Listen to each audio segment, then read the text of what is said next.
Going through my late husband's filing cabinet, I found a sealed envelope tucked behind a folder of old insurance policies. On the front, in Walter's handwriting, were 4 words, "For Renee's eyes only." Walter had been gone for 11 days. "Good morning, dear friends. This is Sarah. I'm so glad you found your way here today. Please like this video if it means something to you and stay with me until the end. I'd love to know what city or state you're listening from. It always moves me to see how far these stories travel. My name is Renee. Wait, I need to start over. My name is Miriam Elaine Hartwell, and I am 74 years old. I spent 41 years married to a man named Walter, and I thought I knew every inch of him. His stubborn silences, his particular way of folding a newspaper, the specific sound of his breathing in the dark when he'd finally fallen asleep. You think that's what 41 years buys you, the complete picture of a person. I was wrong about that. But not in the way I feared. Walter and I raised our family in Savannah, Georgia, in a pale yellow house on a street lined with live oaks.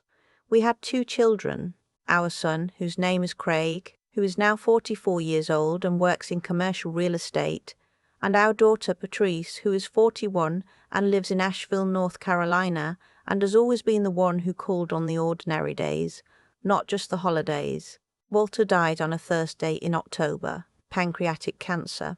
He had been diagnosed 14 months before, which meant we had time to say what needed to be said, time to sit together on the back porch and watch the light change over the yard he had tended for 3 decades. Time for the particular kind of tenderness that comes when 2 people know the calendar has an end. I was grateful for that time.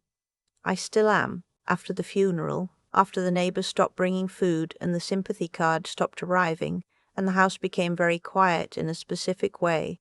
It had never been quiet before. I began sorting through his belongings. It is a task no one explains to you. The intimacy of it is almost violent. You open a nightstand drawer and find a receipt from a hardware store dated 4 years ago, and for a moment you are fully in that Saturday morning, the 2 of you deciding on the right kind of screw anchor for the bathroom mirror, arguing pleasantly about whether you needed the heavy-duty kind, and then you are back in the quiet house, alone, holding a receipt that means nothing and everything. I started with his study. Walter had been an accountant for 38 years, and his organizational habits reflected that. Everything filed, labeled, cross-referenced, tax documents going back to 1987, appliance manuals for things we no longer owned, a folder marked Grand Sichlodren with drawings Patrice's kids had sent over the years, stick figures and lopsided suns, the kind of thing a man keeps without telling anyone he keeps it. It was in the bottom drawer, behind a hanging folder labelled Miscellaneous Correspondence, that I found the envelope. Plain white, letter-sized, sealed with tape, not just licked, my name written on the front in Walter's unmistakable hand, the careful block letters he used when he wanted something to be read clearly. And beneath my name, underlined twice, "Open alone." I turned it over. Taped to the back was a small flat key, the kind used for a safe deposit box. I sat down in his desk chair and held the envelope for a long time without opening it. There was a bank name printed on the key's plastic tag. Not our bank. A branch of a smaller regional bank I recognized by name, but had never used. I read the outside of the envelope several more times as if I had missed something. I had not. Open alone. 2 words. Not a request. Walter had been an accountant. He understood the difference between a suggestion and an instruction. I put the envelope in the pocket of my cardigan and went to make dinner. I did not open it that evening. I made chicken soup from the leftover rotisserie I had bought 2 days ago, ate half a bowl standing at the counter, and went to bed early. I lay in the dark listening to the house settle the way old houses do, and I thought about that key. Walter had been sick for over a year.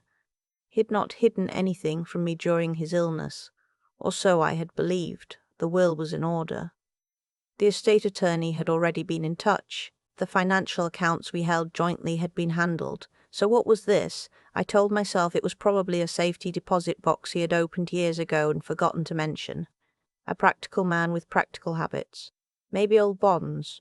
Maybe the coin collection he'd inherited from his own father and never quite known what to do with. I told myself this several times. The next morning, my daughter-in-law called. Her name is Sylvia, and she is married to Craig. She works as a mortgage broker, and she has always been a woman who moves through a room with a specific awareness of what is in it and what it is worth. I had never been able to articulate why this unsettled me slightly until much later, when I finally had the words for it. She was warm on the phone, concerned. How was I sleeping? Was I eating? Had the estate attorney been in touch about the accounts? I said he had. She said that was good, and that she and Craig were thinking about coming down that weekend to help me go through paperwork if I needed the help. These things are complicated, she said, and you shouldn't have to handle it alone. I thanked her and said I was managing. There was a pause before she said, "Of course. You've always been so capable, Miriam." I hung up and stood in the kitchen for a moment. Sylvia had always been generous with compliments. It was one of the things about her I had never entirely trusted. I went to the bank that afternoon. The branch was a 15-minute drive from the house, in a small strip of professional offices near Forsyth Park. I told the woman at the desk that I believed my late husband had a safe deposit box at this branch. I showed her the key and my identification and the death certificate I had started carrying in my purse the way you carry a document you know you'll need often. She looked me up in their system. She looked up Walter. She said, yes, there is a box. She said he had added me to the account 2 years ago as joint access holder, which was why she could let me in. 2 years ago. Before the diagnosis. I followed her to the back room. The box was medium-sized. She left me alone with it, closing the door quietly behind her.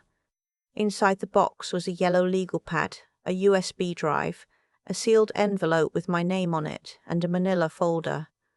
The folder held bank statements and printed email exchanges. The legal pad held 11 pages of notes in Walter's handwriting, dated across a span of 8 months, the last entry made 6 weeks before he died. I sat in that small room and I read. Walter had discovered 14 months before his death that Craig and Sylvia had been systematically withdrawing money from an investment account that Walter had opened in 1991 and that had been intended in its entirety to fund my retirement. The account had been restructured 18 months prior. Walter had signed papers that Craig had told him were routine estate planning updates that would give Craig limited co-signatory status to help manage the accounts if Walter became incapacitated. Walter had trusted him. He was his son. He had not read the modification documents carefully enough, and by the time he understood what he had signed, the withdrawals had already begun. Sylvia, using her professional contacts in mortgage brokerage, had structured the transfers as a series of investment loans routed through a shell LLC registered under her maiden name, Baymont Capital Holdings. The total across 14 months was approximately $190,000. Walter had not confronted them. He wrote about this with a directness that cost him something. I could feel it in the way the sentences became shorter, more clipped, as he described his own inaction. He had been afraid of what it would do to Craig, whom he loved and whom he recognized, painfully, had been led into this more than he had initiated it. He had been afraid of what it would do to Patrice, who had always looked up to her brother. He had been afraid that fighting it while dying would consume the time he had left with me. "I'm sorry," he wrote near the bottom of the 9th page. "I should have told you the moment I found out. I kept thinking I had more time to figure out the right way to handle it. I didn't. You always handled hard things better than I did. Handle this one." I sat in that room for a long time. Then I opened the manila folder and read every page twice. The documentation was thorough in the way that only an accountant's documentation can be thorough. Walter had printed and annotated 12 months of statements. He had highlighted the transfer amounts, cross-referenced the receiving accounts, and matched them to the LLC registration documents he had obtained for a public records search online. On a sticky note attached to the USB drive, in his careful block print, he had written, "Emails. Read them in order." I photographed everything with my phone. I drove home and I did not call Craig. I did not call Sylvia. I sat in Walter's study and I opened my laptop and I did what Walter had asked me to do. I handled it. I spent that evening researching estate and probate attorneys in Savannah. I needed someone who had no existing relationship with anyone in my family. I found 3 names. The first had done work with a mortgage brokerage firm that appeared twice in Walter's notes. I moved on. The second was the attorney who had handled our wills. His office had notarized 2 of the account modification documents. I didn't know yet what that meant, but I was not willing to find out by trusting him first. The third was a woman named Frances Odom, who had been practicing estate and probate law in Savannah for 26 years. Her firm's website described her as a former assistant district attorney. One client review, written by a woman who gave only her first initial, said, "She is not afraid of difficult families." I called her office the next morning and made an appointment for Wednesday. It was on Tuesday that things shifted. Sylvia called in the morning, and the call was similar enough to the one 2 days before that. I almost didn't notice the difference. But there was a new quality to it, a carefulness in how she asked about the estate timeline, about whether the attorney had mentioned anything about the investment accounts specifically. I said the attorney and I hadn't spoken in detail yet. She said, "Well, that's something Craig can probably help coordinate, and you know how these account structures can be complicated, especially the ones Walter set up independently. The ones he set up independently." That phrase stayed with me after the call. She knew the investment account existed. She was watching to see if I did. I went to Frances Odom's office on Wednesday morning. It was on the 3rd floor of a brick building near the waterfront. She was a tall woman, maybe 60, with reading glasses on the edge of her nose and a yellow legal pad in front of her that reminded me so much of Walter's that I had to look away for a moment. I told her everything. She listened without interrupting, the way experienced people listen. Not passively, but with a stillness that means they are building something while you talk. When I finished, she said, "Do you have the documentation?" I opened my bag and pasted the folder on her desk, along with the USB drive and the photographs I had taken on my phone. She read in silence for several minutes. Then she looked up. "Mrs. Hartwell," she said, "what your husband built here is a very strong foundation." Frances filed her initial motions within 4 days. She was precise in the way Walter had been precise, not warm, exactly, but methodical, and she explained everything in the plain language of someone who has spent decades translating legal process for people in pain. She filed a formal objection to the account modifications on the grounds that the co-signatory arrangement had been obtained through misrepresentation. She requested a full forensic audit of the restructured account. She submitted documentation of the LLC to the Georgia Secretary of State's office and to the Financial Crimes Division of the Georgia Bureau of Investigation. "This will take time," she said, "but the record your husband left is unusually complete." "He was an accountant," I said. She nodded. "He thought like one." I drove home and tried to return to the ordinary structure of my days. I called Patrice that evening. I did not tell her everything. Not yet, but I needed to hear her voice. She asked how I was doing, and I said I was managing, which was true. She said she was thinking of flying down in a few weeks. I told her I would like that very much. The call from Craig came 5 days later. I had been expecting it. What I had not been expecting was how frightened he sounded, underneath the careful control. Craig was a man who had learned early that confidence was useful and had practiced it until it came naturally. That practice was audible in his voice even when the confidence was no longer there. "Mum, I need to talk to you about some things you've been doing." "What things, Craig?" "You hired an attorney without mentioning it to us." "I'm entitled to hire an attorney, of course." He paused. "But I want you to understand what you might be setting in motion. Audits, investigations, That affects everyone. It affects Sylvia's professional standing. It affects our kids. I said, Craig, I've read the documents your father left me. I've read the account statements. I've read the emails. The silence on the phone was a specific kind of silence. Not surprised, exactly. More like the sound of something giving way. Then Sylvia's voice came on. She had been there the entire time. Miriam. Her voice was measured, practiced. I want to give you the opportunity to understand something before this goes further. What you're looking at isn't what you think it is. Walter knew about these transfers. There were conversations. He agreed to them as a way of protecting family assets. Then you'll have no problem demonstrating that to the auditors, I said. A pause. Longer this time, if you push this, Sylvia said, and her voice dropped just slightly, not a threat spoken loudly, which would have been easier to dismiss, but a quiet one, which was worse. You are going to lose your son. You're going to put your grandchildren through something they don't deserve. Is that worth it to you, at this point in your life? At this point in your life? I have thought about that phrase many times since. What you took from me, I said, was close to $119,000. That is what it is worth to me. If Walter agreed to it, that will come out in the audit. I'd like you not to contact me directly again. Please have your attorney reach out to Francis Odom. I ended the call. My hands were steady. I was surprised by that. My closest friend in the world is a woman named Loretta Sims. We have known each other for 32 years, since our children were in middle school together, and we were both room mothers for the same 6th grade class, and discovered over a table of cupcakes we had both stayed up too late, making that we had identical opinions about the other room mothers, and were not going to say so. Loretta is 72, a retired nurse, a widow since 2020, and she has the particular gift of telling you the true thing in a way that does not feel like being operated on. I called her on a Sunday afternoon, 3 weeks after Francis had filed the initial motions, and I told her everything. I had not told anyone else. Keeping it entirely to myself had become its own kind of weight.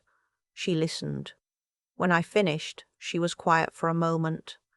Then she said, Miriam, that woman has been watching those accounts since before Walter got sick. How do you know? I asked. Because I've watched her at family dinners. She always knew what things cost. Not in a practical way, in an inventory way.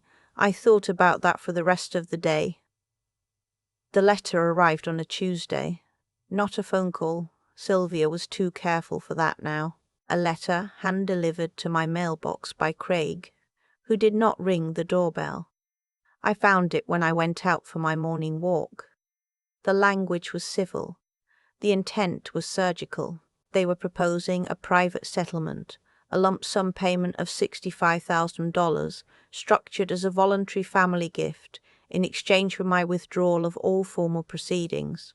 The letter framed this as the practical option, the one that would protect everyone from prolonged and public legal exposure. Near the end was a line I read twice. At this stage of your life, a lengthy legal process may take a toll on your health and your peace of mind that no financial outcome could justify. At this stage of your life, again, I brought the letter to Frances. She read it with the professional stillness I had come to rely on. $65,000, she said, on a documented loss of $119,000. Yes, I said. She set the letter down. They are worried. She looked at me steadily. People who make offers like this and are refused tend to push harder before they give up. Prepare yourself for that. I thanked her and drove home. That evening, I went for the first time to a grief support group that met at a Lutheran church on Abercorn Street. A woman from my book club had mentioned it 3 times over the past 2 months, gently, without pressure, and I had resisted it in the way I resisted most things that required me to be seen by strangers in a vulnerable state. I was glad I finally went. There were 7 women, ranging from 61 to 79. They were funny and direct, and 2 of them had navigated estate complications that made mine feel less unprecedented than it had felt inside my own head. a woman named Josephine who was 68 and had spent 2 years in probate disputes with her late husband's adult children from a previous marriage, looked at me across the circle and said, "The first thing they do is try to make you feel like you're the problem." They came on a Saturday morning in early December. I saw Craig's SUV in the driveway from the kitchen window while I was making coffee. No warning. No call ahead. That told me what kind of visit this was before I opened the door. Craig was wearing the expression I had known since he was a teenager, the one that meant he had done something wrong and was hoping warmth could close the distance. Open, earnest, the studied sincerity of a man who had rehearsed.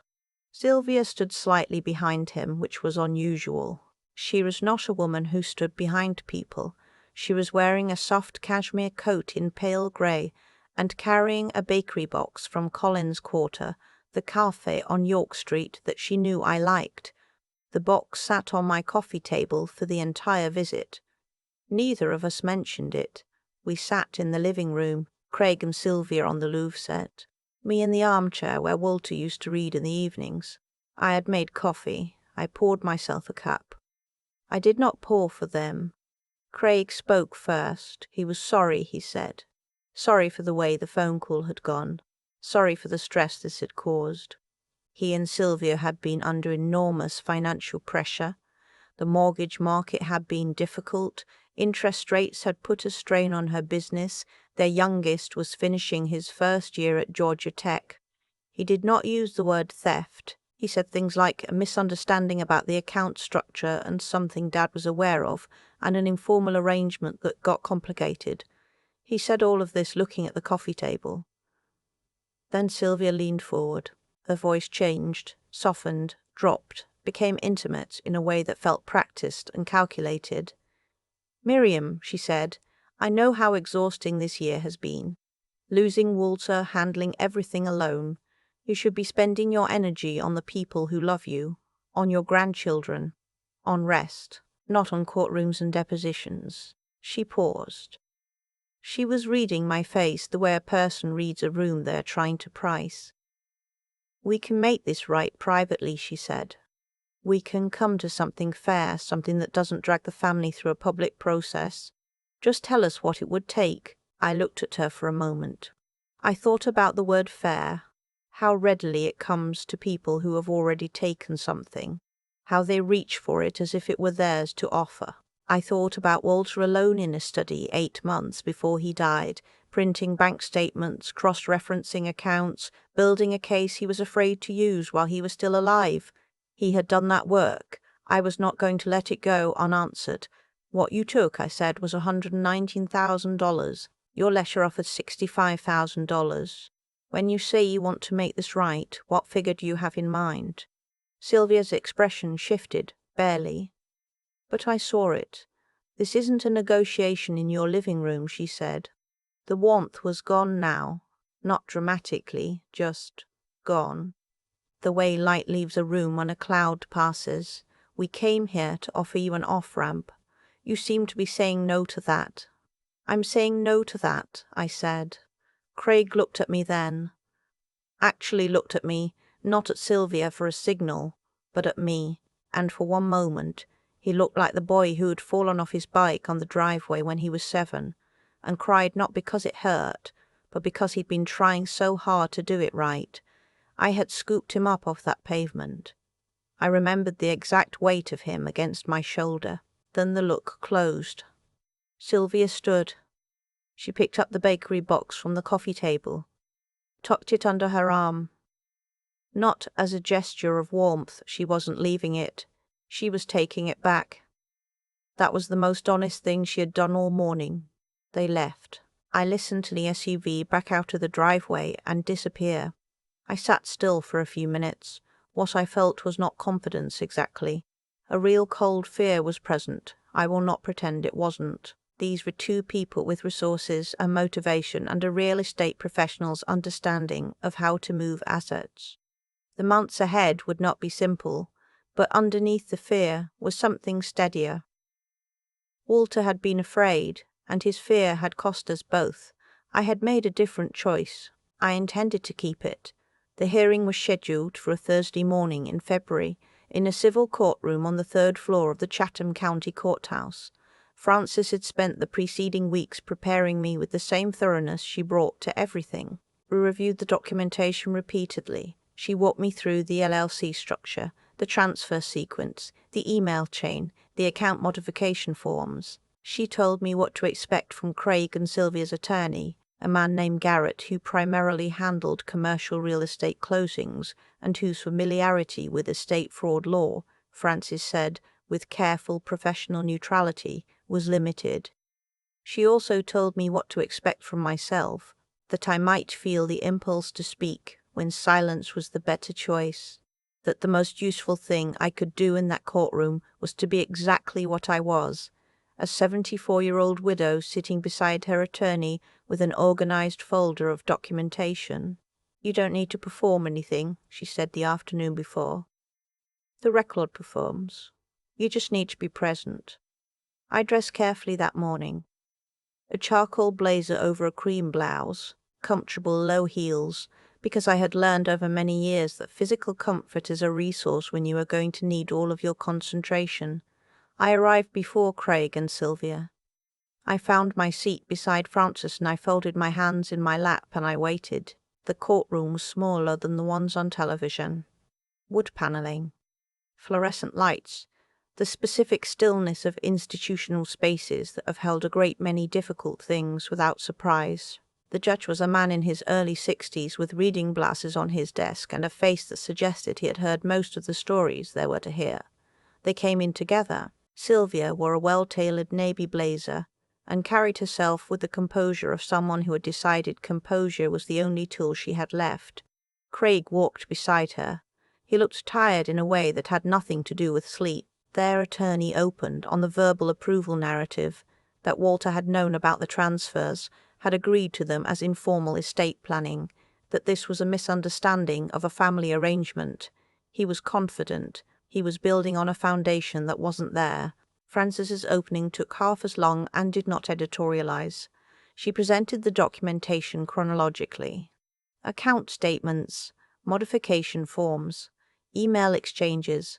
She let the numbers speak and she watched the judge's notepad, and the pen moved steadily when she spoke. When Sylvia was called to testify, she was composed and consistent. She described Walter as a man who had trusted her professional expertise, who had been involved in every decision, who had understood the nature of the transfers. She used the word family several times. Frances cross-examined her using 3 emails from the chain on the USB drive, specifically the ones that discuss completing the transfers before the estate becomes an issue, and the one in which Sylvia referred to Craig's co-signatory status as fully insulated. "Can you explain," Frances asked, "how language about completing transfers before the estate becomes an issue is consistent with a voluntary, openly agreed-upon arrangement?" Sylvia said the language was informal, that it was shorthand, that it didn't reflect concealment. Frances showed her the second email. "You described the co-signatory arrangement here as fully insulated. What were you insulating it from?" Sylvia stopped. She said it was industry language, that it referred to the LLC structure, not to anything else. "This is not an LLC transaction," Frances said. "This is a personal retirement investment account in Miriam Hartwell's name." The room was quiet. It was the modification forms that turned the hearing, specifically the signature on the co-authorization line, a line that required my signature, a line I had never signed. Frances placed the form on the table and asked Sylvia to identify the signature. Sylvia said there may have been a processing error. Frances asked whether Sylvia was familiar with the definition of signature falsification under Georgia statute. For the first time, Sylvia looked at Craig. It was a small movement, barely visible, the reflex of a person who has run out of prepared responses and is reaching for something solid. Craig was looking at the table. He did not look back at her. That moment, Sylvia turning toward him and finding nothing there, was its own kind of answer. Craig testified next. He confirmed a verbal approval narrative Sylvia had given, but when Frances asked him to describe the specific conversation in which Walter had agreed to the transfers, the date, the location, who was present. His account differed from Sylvia's in 4 specific details. When Frances placed both accounts side by side on her legal pad and read the discrepancies aloud, Craig looked to the floor. He had been doing that all day, looking at the floor, his hands, the edge of the table. Every place the truth was not looking back at him. I had watched my son for 44 years. I knew what that posture meant. It was the same posture he had used at 11 when he had put a baseball through a neighbour's greenhouse window and tried to explain how the ball had found its own way there. He had never been a skilled liar. He had simply, somewhere along the way, married one. "Mr. Hartwell," Frances said, "did your father ever, in your direct presence, explicitly authorize the transfer of funds from his personal retirement account to Beaumont Capital Holdings?"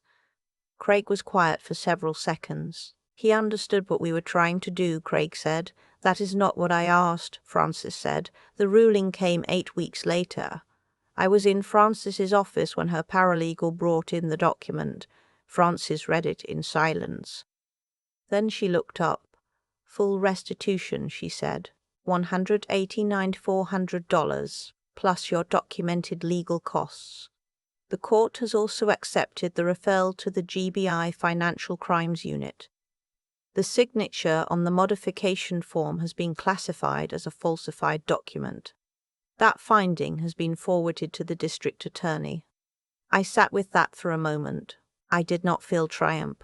I felt something closer to what Walter had described in his notes when he talked about finishing a long audit, not excitement but resolution. The particular relief of a thing returning to where it should have been. Frances slid the ruling across the desk toward me. "Your husband documented this the way he documented everything," she said, "completely, without gaps. He was careful," I said. She looked at me steadily. "So were you."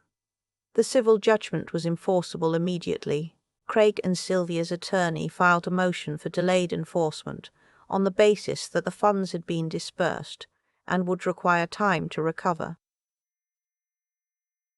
The court gave them 90 days. Frances told me this was standard and that the judgment would be paid. Sylvia's professional assets were substantial enough that ability was not the question. Sylvia's mortgage broker license came under review by the Georgia Department of Banking and Finance within a month of the criminal referral. I had not sought this outcome. It was a consequence of the process, not a target. But I will not pretend otherwise. She had used that license, those professional relationships, that industry knowledge to take what Walter and I had built over 40 years. The license had not been incidental to what she did. It had been the mechanism. Craig called me once after the ruling. I answered because he was still my son, and I did not yet know what that meant entirely, but I knew it meant something.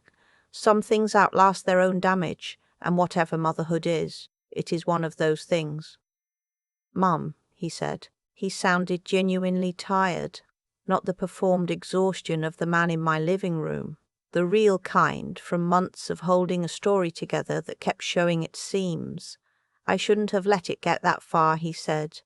"I told myself it was just numbers, that you'd be taken care of either way, that Dad was sick and wouldn't." He stopped. "Don't," I said. "Don't make that the story. You knew what you were doing." He didn't argue. That was the most honest thing he had said since the autumn. "I love you," I said, "and what you did was a serious betrayal. Both of those things are true, and I'm not going to pretend one counsels the other." He said, "I know." I ended the call.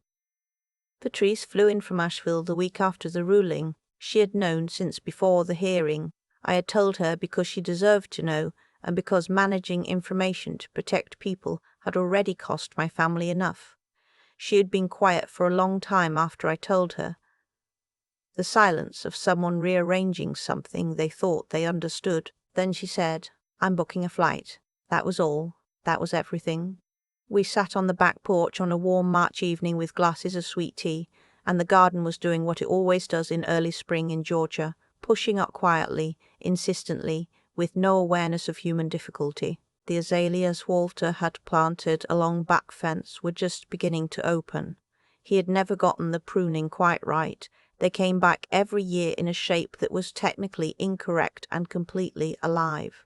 Patrice said Dad would have trusted Francis completely. He would have, I said. He respected people who showed their work and didn't make it complicated. We stayed on the porch until it got dark, and neither of us needed to fill the silence. The months that followed were lighter than I had expected. I kept attending the grief group at the church on Abercorn Street, and over time I became one of the longer-standing members. Occasionally a newer woman would come in, recently alone, navigating something that had broken open on top of grief, and I would find myself across the circle from her saying the things that Josephine had said to me. That it was survivable. That being older did not mean being without options. That the people who take advantage of grief do so because they expect softness to mean surrender, and they are wrong about that. Loretta and I began walking together 4 mornings a week along the riverfront in the early hours when the light over the Savannah River was still grey and cool and the tourist carriages hadn't started yet. We talked about Walter, about her late husband James, about the particular education of losing a long marriage and finding out who you are without it. On one of our walks in late April, Loretta said, "You seem more like yourself." I asked what she meant. She thought about it and said, "Like you're making decisions instead of surviving them." I turned that over carefully, the way Walter checked figures. I decided she was right. Sylvia was charged in June with 2 counts of financial fraud and 1 count of document falsification. She retained a criminal defense attorney. The case moved slowly, as these things do, but the documentation Walter had assembled was, as Francis had said from the beginning, unusually complete.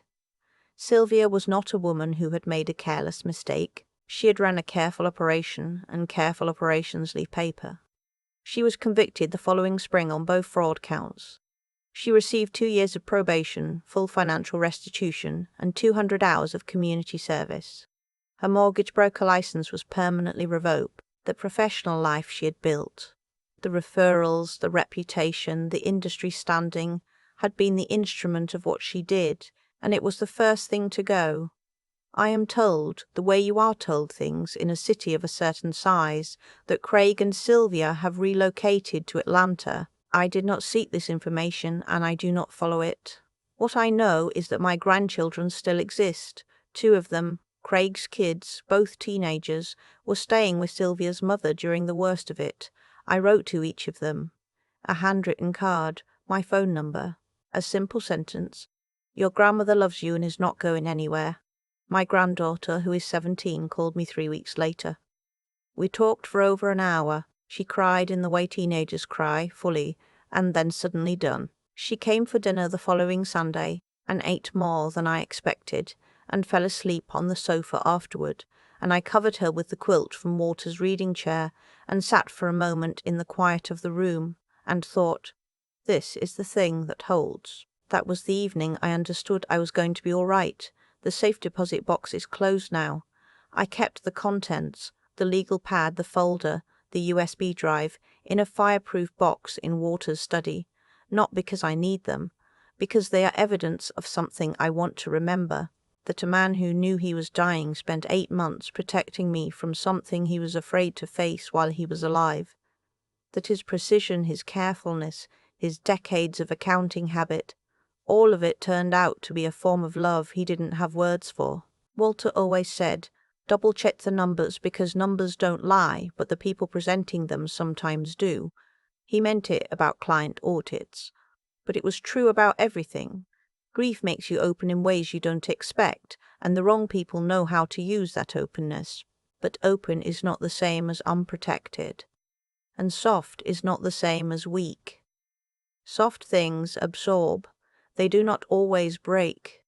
If someone you trusted left you something you don't yet understand, go find out what it is.